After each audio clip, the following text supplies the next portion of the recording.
Spain سے خبر شامل کرتے ہیں ہمارے نمائندہ ممتاز سہوترا سے۔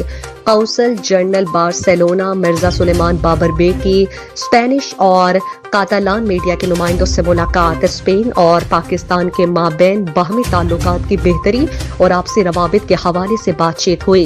بارسلونا میں پاکستان کے قونصل جنرل مرزا سلیمان بابر بیگ نے اسپینش اور کاتالان بڑے میڈیا ہاؤسز کے نمائندوں کے ساتھ ملاقات کی۔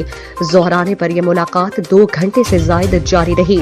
ملاقات کے دوران متعدد امور پر تبادلہ خیال کیا گیا، جن میں اسپین میں پاکستانی کمیونٹی کو درپیش مسائل، دوہری شہریت، پاک اسپینش تعلقات، بھارت کے قبضے میں مقبوضہ جموں و کشمیر کی صورتحال اور پاکستان میں افغان مہاجرین شامل تھے۔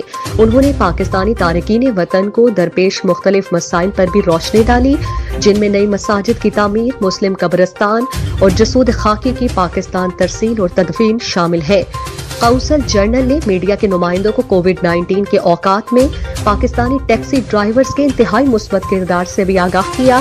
اس کے بعد بھارت کے قبضے میں مقبوضہ جموں و کشمیر میں انسانی حقوق کی موجودہ صورتحال پر تفصیلی بریفنگ دی۔ اس موقع پر ایک ڈاکومنٹری بھی دکھائی گئی۔ ملاقات کے دوران اسپین سے پاکستان میں سیاحت کے فروغ کے امکانات بھی زیر بحث آئے۔ اس تناظر میں قونصل جنرل نے پاکستان کے لیے اسپینش ٹریول ایڈوائزری پر نظر ثانی کی اہمیت پر زور دیا۔ 1 گھنٹہ طویل سوال و جواب کے سیشن میں میڈیا والوں نے دیگر مسائل کے علاوہ پاکستان میں آنے والے افغان مہاجرین کے مسئلے کے بارے میں پوچھا۔